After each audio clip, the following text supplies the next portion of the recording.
Hello friends, in this video we will see two important points of transportation problem. First is prohibited cell and other is how to know whether the solution we got is a unique solution or not. Now first of all, what is a prohibited cell? Now you may come across some questions where you will see the transportation routes are prohibited. कुछ questions ऐसे होंगे जब आपको लिखा होगा कि आप particular one route पे नहीं जा सकते हैं. फॉर एग्जाम्पल ट्रांसपोर्टेशन जो ए है आपका that can not go to the route number 3. So उन पर्टिकुलर सेल्स जहाँ पर आपको प्रोहिबिट करा है कि आपने उस सेल में नहीं जाना, you can put any of these 3 signs, whether a dash और इन्फिनिटी और you can put an M. So question कैसे सॉल्व होंगे? Question will be solve in the normal manner. बस आपने उस सेल में ये सोचना है कि that cell does not exist, तो पूरा उस सेल को इग्नोर कर देंगे and we will deal with the prohibited cells. So एक सेल भी हो सकता है, there can be more than one cells also which have been prohibited. अगर ज़्यादा सेल प्रोहिबिटेड है तो आप हर जगह पर डैश लगा देंगे या एम लिख सकते हैं. सेकेंड टॉपिक इस वीडियो का है हमारा कि हमारा सॉल्यूशन यूनिक है कि कोई और ऑल्टरनेट सॉल्यूशन भी एग्जिस्ट करता है. So this point can be checked when you apply the optimality test. हम बेसिक फिजिबल सॉल्यूशन निकाल लेते हैं with the help of VAM और एनी अदर मेथड. उसके बाद जब हम ऑप्टिमिलिटी टेस्ट लगाते हैं और ऑप्टिमिलिटी टेस्ट लगाने के बाद जब हमारा फाइनल आंसर आता है तो वो फाइनल आंसर हम कहाँ पे चेक करते हैं? We check it in the opportunity cost. जब सारी वैल्यूज पॉजिटिव हो गई हमारी, तब हम मानते हैं कि हमारा जो सोल्यूशन है वही ऑप्टिमल सोल्यूशन आ गया है. तो जो आपकी अपॉर्चुनिटी कॉस्ट आई मोदी मेथड में या फिर स्टेपिंग स्टोन में, आपको पता है कि लास्ट में अपॉर्चुनिटी कॉस्ट से ही हम चेक करते हैं. सो अगर उन अपॉर्चुनिटी कॉस्ट्स में कोई भी एक वैल्यू 0 आ जाती है, इसका मतलब है ऑल्टरनेट सॉल्यूशन है. अगर कोई भी वैल्यू 0 नहीं आती है तो ऑल्टरनेट सॉल्यूशन नहीं है और आपका जो सॉल्यूशन है वो यूनिक सॉल्यूशन होगा.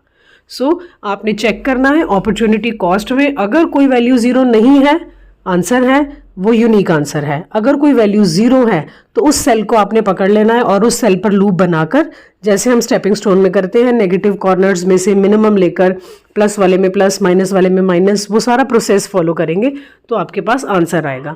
अब ये जो आंसर आएगा टोटल आंसर सेम रहेगा ट्रांसपोर्टेशन का, बिकॉज ये ऑल्टरनेट सॉल्यूशन है, कोई नया सॉल्यूशन नहीं आएगा. टोटल आंसर सेम रहेगा, बट जो सेल्स में आप मल्टीप्लाई कर रहे हैं वो वैल्यूज चेंज हो जाएगी. So this is how you can check the unique or alternate solution. Now we will just solve this practical question and see ये दोनों points, prohibited cell का point भी इस question में है और unique solution वाला point भी इस question में पूछा गया है. तो ये दोनों हम जो है इस practical question में cover up करेंगे. Now see this practical question. It seems to be a very normal question. Here 5-6 types of godowns are there and here 4 types of factories are there and it has been given the availability, the demand. Now in this question one important point is written that it is not possible to transport any quantity from factory 2 to godown 5.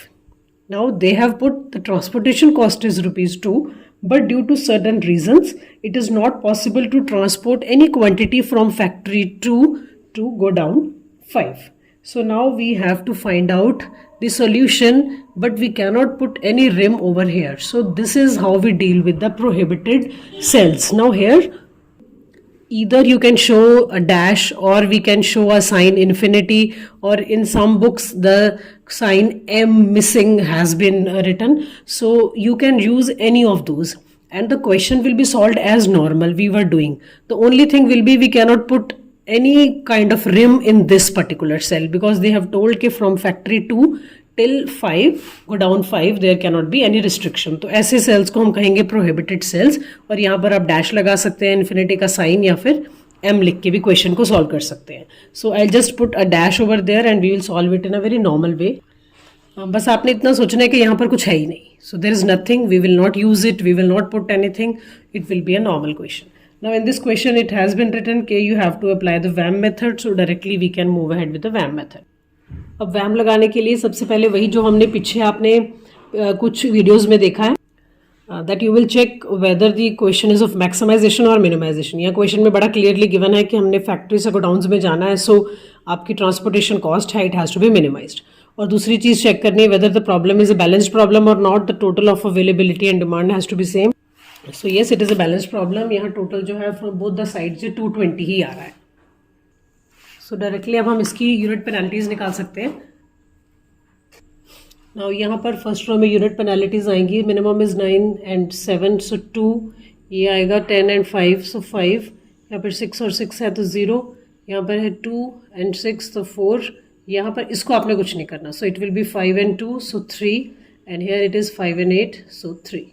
इस तरह से यूपीज़ 1 यहाँ पे निकाल लेते हैं. सो यहाँ पर मिनिमम इज़ हमारा 3 and 5 so 2. Here minimum is 5 and then 6 so 1. Minimum is 2 and 2 so 0. Minimum is 6 and 9 so 3. So ये पहले यूपी 1 आ गया. यहाँ पर it will be 2 only. So 3 and 5 it is 2. And on this side this will be 2 1 0 3. So highest कौन सा दिख रहा है हमें 5 हाईएस्ट दिख रहा है. सो इसके अंदर जाते हैं. Minimum is 5. यहाँ से 60 है, यहाँ से 20 है. This you all know. Here we will apply 20. जब ये 20 लगेगा तो ये 0 हो गया और इस तरफ ये आ गया 40. Right now this is 0 so we are going to delete this. आप निकालते हैं second unit penalty. So second आप UP2 निकालने के लिए ये आपका सेम आएगा 2-0-4-3-2. You can calculate. और जब इस तरफ से हम UP1 निकालेंगे there can be difference. 3 and 5 ये 2 ही आएगा. 5 and 6 ये 1 ही आएगा. 2 and 2 ये 0 ही बनता है. एंड दिस इज 6 and 9 ये come out to be 3 only.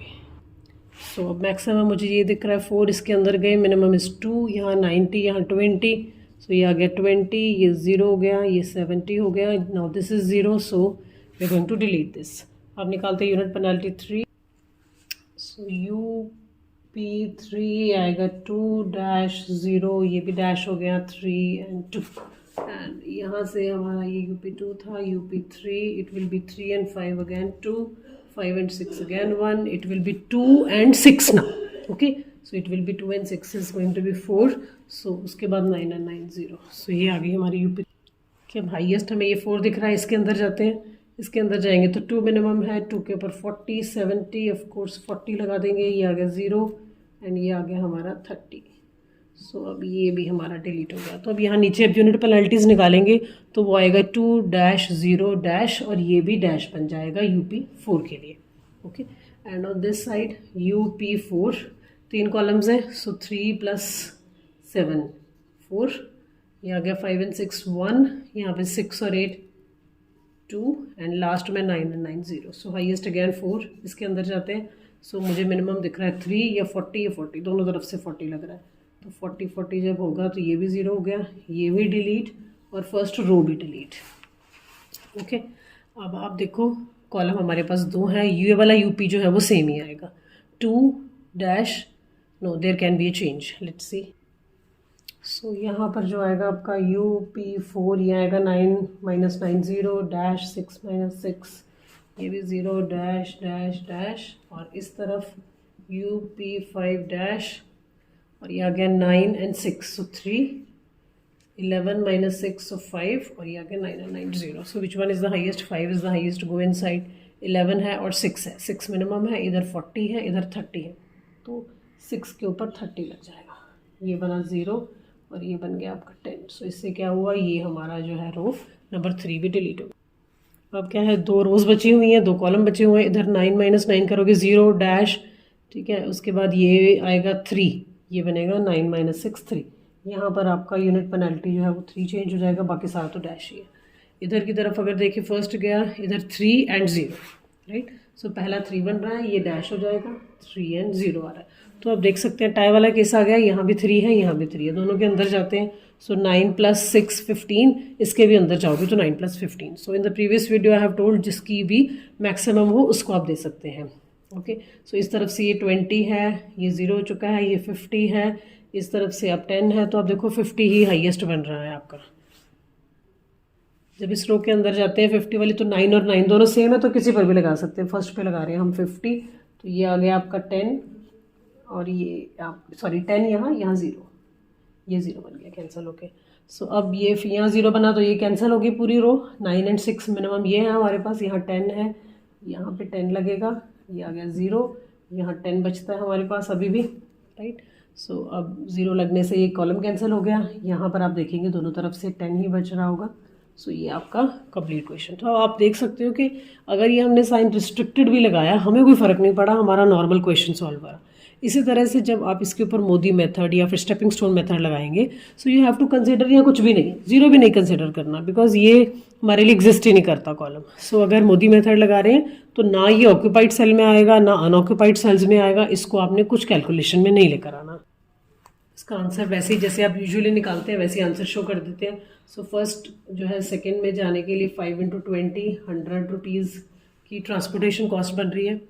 उसके बाद हमारा एक यहाँ लगा है, सो 1 to अगर 6 जाना है तो 3 × 40 की कॉस्ट पड़ रही है 120। उसके बाद अगर आपने सेकंड टू 1 आना है तो 9 × 10 की कॉस्ट पड़ रही है। इसी तरह से अगर आपने सेकंड टू थर्ड जाना है तो 6 × 10 की कॉस्ट पड़ रही है। सो यार 90 × 60। नेक्स्ट हमारा थर्ड रो में देख लेते हैं, थर्ड टू थर्ड जाना है अगर आपने 6 × 30 180 रुपीज़। देन अगर आपने थर्ड टू फोर्थ जाना है तो 2 × 20 40 रुपीज़ की कॉस्ट है। Okay, and then if you have to move from 3 to 5 then cost is 2 × 40 80 rupees. Last row में देख लो, अगर आप 4 to 1 जा रहे हैं देन द कॉस्ट इज़ 9 × 50 450। यहाँ से टोटल कॉस्ट आ जाएगी। टोटली आपका बन रहा है 1120 रुपीज़। सो ट्रांसपोर्टेशन कॉस्ट आ गई। इसके ऊपर आप मोदी मेथड अप्लाई कर सकते हो। अब ये हमारा ऑप्टिमल सोल्यूशन है, इसको टेबल में प्रेजेंट कर लिया। नाउ यू नो कि आगे चलना है तो मोदी मेथड लगा सकते हैं, स्टेपिंग स्टोन मोदी के अकॉर्डिंग लगाते हैं। सबसे पहले हमने प्रॉब्लम में देखना है m+n - 1 है। सो 1 2 3 4 5 6 कॉलम्स हैं एंड 4 रोज हैं, तो 10 - 1 9 मुझे चाहिए था। कितने हैं? 1 2 3 4 5 6 7 8। सो 8 है तो एक हमारे पास कम है, तो हमें एप्सिलॉन लगाना पड़ेगा। We have done this on the previous videos. So सबसे मिनिमम कॉस्ट पे लगता है या फिर जहाँ पर हमें लूप बनाने में हेल्प करता है। सो मिनिमम कॉस्ट हमें दिख रहा है 2 कवर्ड है 12 3। सो ये 5 मुझे दिख रहा है, या ये 5 कहीं पर भी आप लगा सकते हैं एप्सिलॉन। अगर आप एप्सिलॉन कहीं गलत जगह भी लगाएंगे तो अल्टीमेटली आप क्या है फाइनल सोल्यूशन पे पहुँच ही जाएंगे। मैं यहाँ लगा रही हूँ एप्सिलॉन। ओके, अब मोदी मेथड के अकॉर्डिंगली आप सबने किया है कि यहाँ पर हमें रोज़ के नाम देने हैं R1 R2 R3 R4, और इधर हम देते हैं कॉलम्स को K1 K2 K3 K4 and K5। अब इसके बाद हम क्या करते हैं, अपने जितने भी ऑक्यूपाइड सेल्स हैं उसको लिखेंगे। अब ये मोदी मेथड लगाने के लिए हमने क्या किया, सारे ऑक्यूपाइड सेल्स की मैंने वैल्यूज़ यहाँ डाल दी। जैसे ये ऑक्यूपाइड सेल है R1 K2 5, इस तरह से। यहाँ पे था R1 K6, मैंने 3 डाल दिया। इस सेल को भी लेना है आपने बिकॉज ये भी अब ऑक्यूपाइड है। सो R2 + K6 = 5। इसकी ज़रूरत नहीं, इसकी लेना है आपने। सो R2 + K6। अब यहाँ से वैल्यूज़ निकाल लेते हैं। सो अगर आप R1 इसको 0 पुट करेंगे तो K2 की वैल्यू 5 आ जाएगी। इस तरह से सारी वैल्यूज़ निकाल लेते हैं। Now I have just calculated all these values based upon R0। अब ये वैल्यूज़ को यहाँ लिख दिया हमने। अब हम क्या करेंगे, अनऑक्यूपाइड सेल्स में देखते हैं क्या कोई अपॉर्चुनिटी कॉस्ट में नेगेटिव वैल्यू है। अनऑक्यूपाइड सेल की वैसे वैल्यू बिल्कुल वैसे निकालेंगे जैसे अपने वीडियो में सीखा था। जैसे फर्स्ट सेल है R1 K1, अनऑक्यूपाइड है तो 7 - 0 - 7, ये आ गया 7 - 0 - 7 0। तो इस तरह से सारी वैल्यूज़ आपने निकाल लेंगे। तो ये सारे अनऑक्यूपाइड सेल्स की अपॉर्चुनिटी कॉस्ट आ रही है। Now I can see all these values are positive. ठीक है, वैसे निकालिए। अब हमने जो है सभी सेल्स की निकाली है, इसकी नहीं निकालने की ज़रूरत है बिकॉज ये हमारा जो क्या है cell does not exist. Right, now these values are positive. Now we know this solution that we have earlier got, it is an optimal solution. तो यही आपका आंसर रहेगा। अब इस क्वेश्चन में एक पॉइंट और पूछा हुआ है, is the solution unique. Solution unique कब होता है, जब आपकी अपॉर्चुनिटी कॉस्ट में कोई भी वैल्यू 0 नहीं आती। अगर कोई वैल्यू 0 आती है it means alternate solution exists. So alternate solution अगर आपको निकालने को बोलता है तो वो आप कैसे निकालते हैं, R1 K1 सेल, मतलब यहाँ से आपने एक लूप बनाना होगा, जो लूप पॉसिबल है बनाना। So we have to make a loop. Now I can see ये लूप बन सकता है यहाँ पे। तो अगर इसको आप सेल्स को शिफ्टिंग करेंगे उससे आपका ऑल्टरनेट सॉल्यूशन आ जाएगा। शिफ्टिंग वैसे ही करनी है जैसे आपने स्टेपिंग स्टोन में देखा है।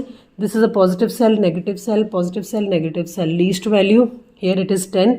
सो ये 10 यहाँ ऊपर शिफ्ट हो जाएगा और यहाँ से 10 माइनस मतलब 30, यहाँ 10 आ जाएगा। सो ये शिफ्टिंग कर लेते हैं। Just you have to remember कि अगर अपॉर्चुनिटी कॉस्ट में कोई भी वैल्यू 0 आती है then you can say that there is an alternate solution, और वो ऑल्टरनेट सॉल्यूशन स्टेपिंग स्टोन की तरह ही निकलता है। Now see I have shifted those values. तो ये यहाँ 10 आ गया, यहाँ पर 30 बन रहा है, यहाँ पे 10 बन रहा है, ये वाला सेल ऊपर शिफ्ट हो गया। अब आप इसका आंसर निकालेंगे तो वही आंसर आएगा जो पहले आ रहा था। Maybe cells have shifted, the values would be different but still you will be getting the same answer. So see I have multiplied these. So ये भी आपका टोटल जो है 1120 आ रहा है। वैल्यूज चेंज हो गई हैं but total solution is going to be same. So अगर आपको पूछा है यहाँ पर is the solution unique, you will write no solution is not unique, the alternate solution exists.